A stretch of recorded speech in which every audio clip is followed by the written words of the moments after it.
Obviously, we have more soccer coming up on OneSoccer. And the big one will be leg 2 of the Vancouver Whitecaps as they head to Mexico City to take on Pumas. 1-1 is what leg 1 finished in.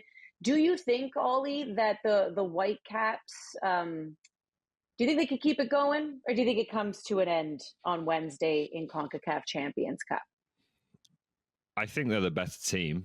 That doesn't always guarantee success in CONCACAF because of all the different, variables that come into play, particularly when you play away from home in Mexico. But I continue to be really impressed by them.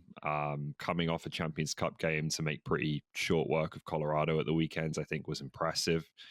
The group, I think, continues to get stronger and stronger. Emmanuel Sabi now coming in and making a real impact, and they really need, I think, that was the one kind of thing I felt they were missing, was just another player who is a threat in the box and who can take advantage of what's created from Pedro Vite, from Ali Ahmed, from Ryan Gold when he's fit. Sabi looks like he could be that player. And I continue to be really impressed by some of the guys who have been digging deep and playing Wednesday, Saturday, or Sunday on a consistent basis and are performing at a high level. And I think in particular, I got to single out Sebastian Berhalter, who's been an absolute revelation for them this season. Like the amount of minutes this guy is logging, the different roles at times that he's taking up in midfield. He's impacting the game on the ball defensively and in an attacking sense in the final third as well. His set pieces are great. Like he has just come such a long way, and I think is such a testament to a player who, has been there a few years now. He's played a lot of games for the Whitecaps, and he's been patient and kept working and kept improving year to year. And now you see a really, really strong and complete central midfield player who's a massive asset for them. So credit to him. And I think that group can absolutely get it done on Wednesday. Okay. What do you feel? Do you feel the same way?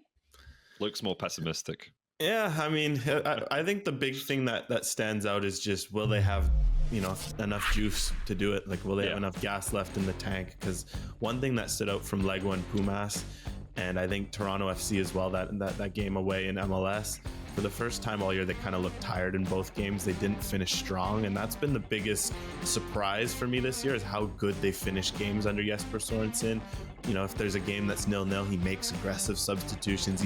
He finds ways for them to get results they feel they deserve. And he's also been great at closing out games. So for them to, be in Toronto and not be able to get a winner in a game that was up for grabs was a bit of a surprise. In leg 1, they're up 1-0. You feel like that's a result they're going to leave with. They make a bit of a mistake on a set piece, and they've been really good on set pieces this year defensively. So I think it is encouraging that they looked fresh. I did not expect them to look as fresh as they did against Colorado. Back to the Whitecaps they've seen, but they're about to go to altitude. Pumas has a lot to play for, because with how poor their Liga MX season is, if they make, this might be their best shot at really having an impact here. So it's going to be tough. And I do wonder if the Whitecaps are just going to run out of legs in the end. So they're going to need a very, very good first half to have any chance, I think. They're feeling good, though, guys. I mean, you look to your point, Ollie, and kind of what you alluded to, 5-1-1 in MLS action, sitting first right now in the West, getting as far as they have at the moment here. I mean, even in that first leg, taking the lead, it was just a little heartbreaking that Pumas was able to get the late goal. And it's also incredible what they're able to do, new manager, and the fact that they have this floating team for sale happening over them, but they still just keep going about their business. And there's been a little bit of a development, and that news has come out that the Whitecaps are in discussion for a potential new stadium in Vancouver. And I'm wondering kind of what is this a thing to appease fans here, Ollie? I mean, obviously the first thing you think of when a team is for sale right away, you get very worried that the team is going to move. And I wonder if this is one of those instances where current ownership is saying, listen, we're trying to find a new stadium because whoever comes on board, we want to give them the best possible chance to say, keep it here, keep this team in Vancouver.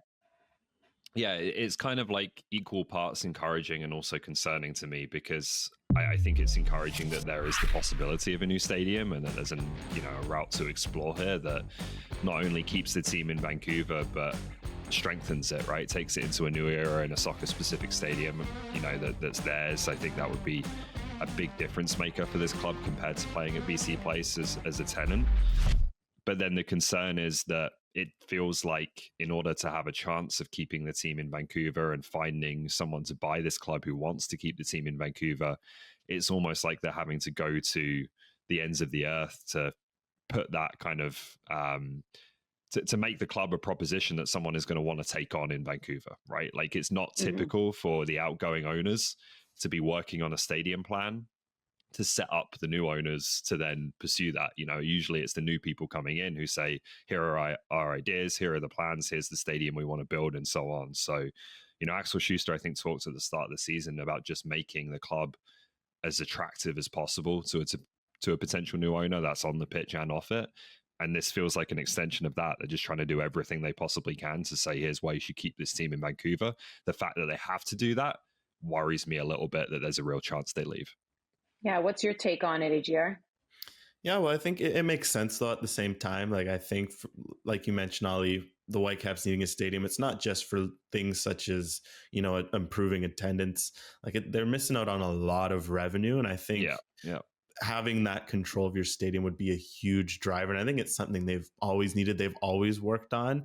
And I think this also could just be a bit of timing. It isn't coincidental. I find that they're announcing it at P&E out here in Vancouver because that's where the fan zone is going to be next year for the World Cup. So they're already kind of testing, instead of having it downtown like one typically was, what flow to a place like that might look like. What's it going to look like if there's 10, 20,000 people there watching games on screens? What's the transit situation going to look like? So I just do wonder as well if maybe this is just circumstantial. If they know they need a stadium, they know they've needed a stadium since 2011, and kind of realizing that an opportunity is opening up post World Cup where maybe they can do that and make a sale more attractive. Yeah, well, we'll continue to keep an eye on that story, and anything that progresses, of course, we'll talk about it right here on OneSoccer today. But the Vancouver Whitecaps will be in action on Wednesday night, April 9th, right here. OneSoccer, 10 p.m. ET will get you ready for kickoff. Also in action will be the Canadian women's national team on Tuesday night.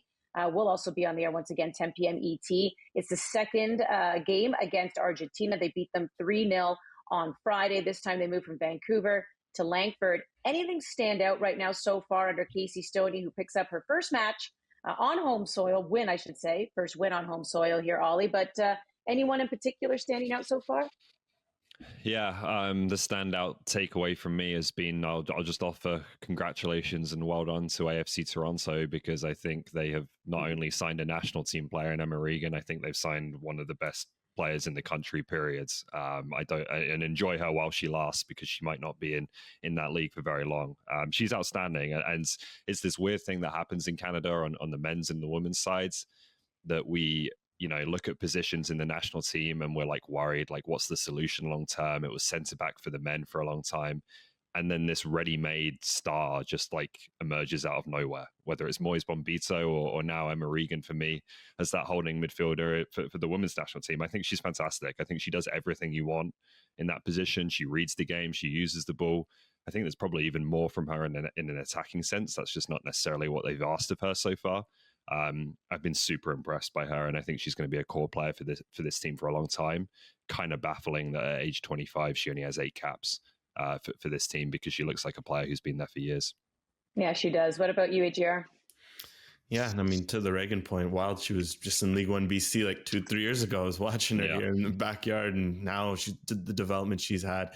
I echo that. I think another thing that stands out is how Casey Stoney's lit a fire in this team. I think one thing she's talked about a lot is how there was maybe some complacency, because she said it, the squad would pick itself. Sometimes the team would pick itself, and I like how she's come in, and you can already see a bit of a fire. Like Julia Grosso comes off the bench, scores, you can see she's knowing, okay, I got to fight for my place, because Aladu has been great playing on that sort of left-sided number 10 role. Up front, Adriana Leon has a bit of a fired-up performance against Argentina, because she knows there's competition for her places when everyone is healthy. Stoney's talked a lot about extending the pool, making it 30, 35, 40 deep. The NSL is going to help.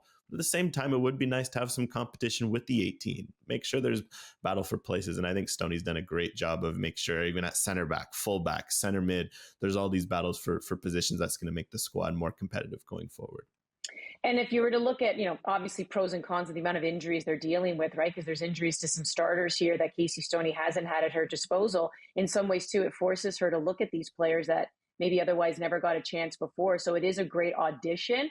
And then once these other players return, to see their fitness and where they fit in, then you're talking about an incredible depth pool as well. So you can catch the women in action again Tuesday night. OneSoccer will get you started at 10 p.m. ET.